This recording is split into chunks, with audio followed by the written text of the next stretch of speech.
We've been so focused on these movies, though, that we haven't been thinking beyond them. We'll say, though, that if that Fox deal goes through with Disney, there's a lot more characters to work with all of a sudden. Yeah. Be interesting to do something like Secret Wars or...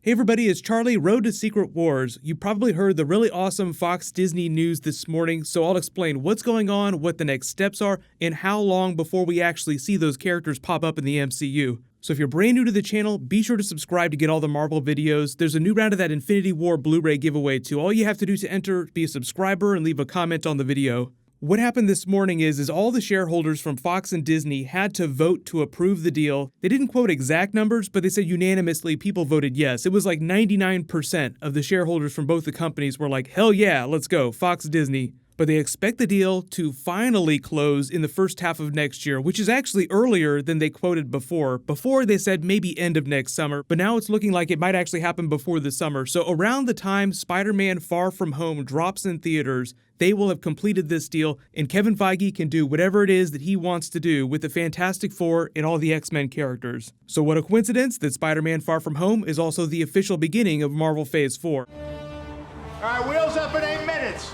We just got to load Tony's old Hulkbuster armor, prototype for Cap's new shield, and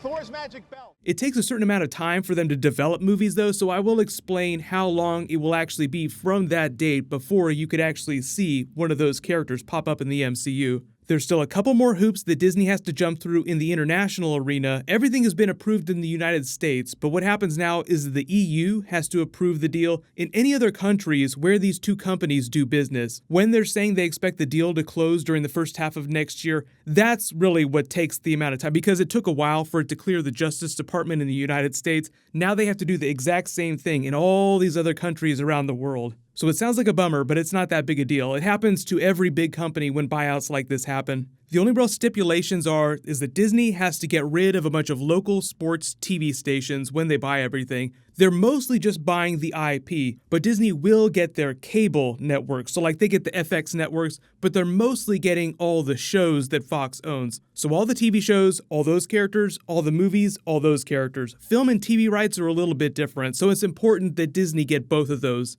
Recently, a lot of you have also been asking what's going to happen now with the Fox Marvel movies that they put into development before this deal started to go through. They've still been working on X-Men Dark Phoenix. They're still working on New Mutants. They're developing Deadpool's X-Force film. That's supposed to get started later this year. The CEO of Disney has only specifically talked about the Deadpool character, so I'll explain what he said about that. No one said anything about what's going on with Dark Phoenix or New Mutants. There have been rumors that the films are kind of in trouble. They've been going through heavy reshoots. They've delayed Dark Phoenix. It's being released in February next year, and they still have not dropped the first teaser. So a lot of people think that evidence is mounting that Disney is just going to take a mulligan on both of those and put them on the shelf and let Kevin Feige reboot the characters however he sees fit down the road. But officially, as of right now, until you hear otherwise, it's business as usual next year for Fox movies. So I still think as of right now, they plan to release Dark Phoenix, and if it makes money, great. If it doesn't, who cares, because they'll just reboot those characters.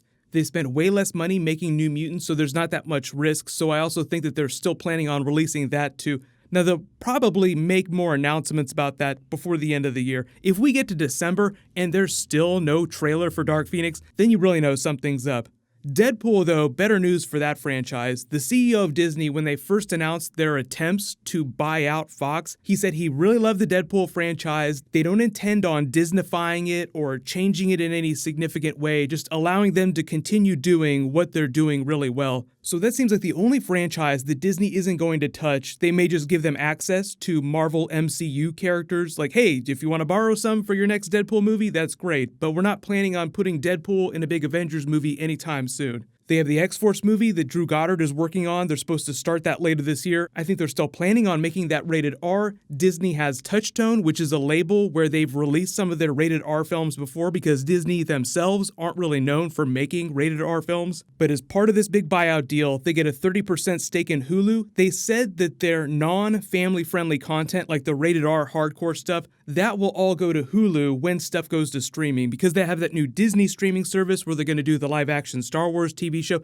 People have asked Kevin Feige recently what his plans are for these characters, and he said that he's not allowed to actively develop any movies until he gets the call from his overlords at Disney. Kevin Feige has a boss, and that boss has a boss, so there are a lot of people above Kevin Feige that make those big decisions. But he said he's just waiting for the phone call when someone says, hey, the deal's closed, you can do whatever you want to with these characters now, and then he can go tell writers to start writing these new movies. As of right now, he just said that he has a lot of ideas that he can't make public. I think that Disney has asked all these directors and the producers not to speculate openly until the deal has closed, but a lot of them, like the Russos, have talked about Secret Wars like, oh man, it would be so cool if they get that Fox deal closed. Kevin Feige has already said that he has the next 4 years worth of Marvel movies planned solid. Early prediction, I think that he takes the Spider-Man Civil War tactic where one big character shows up in a crossover film like Silver Surfer or Reed Richards, then eventually that character gets his own spin-off film. The reason why I think Fantastic Four is probably going to be one of the first ones is because the best thing that Kevin Feige could do to prove to people that this Fox-Disney deal is going to lead to awesome things is to hit a home run with Fantastic Four right out of the gate, so to speak, because it does take a couple years for these things to happen. Like Spider-Man showed up in Civil War, it took another year for him to get his own movie in Homecoming. Like I said, assuming the clock starts when the deal closes early next summer, that's when Kevin Feige can hire writers to start working on this, developing those projects. So the earliest we could possibly see a Fantastic Four or an X-Men movie set in the MCU would be 2021, but it could take even longer if he just wants to cherry pick characters and put them in the MCU movies that they've already planned in the next 4 years, like Black Panther 2, Eternals, Avengers 5. It's going to be at least 2 years before Avengers 5 drops too, so if that's going to be the first movie that features an X-Men character, then it's going to be a while.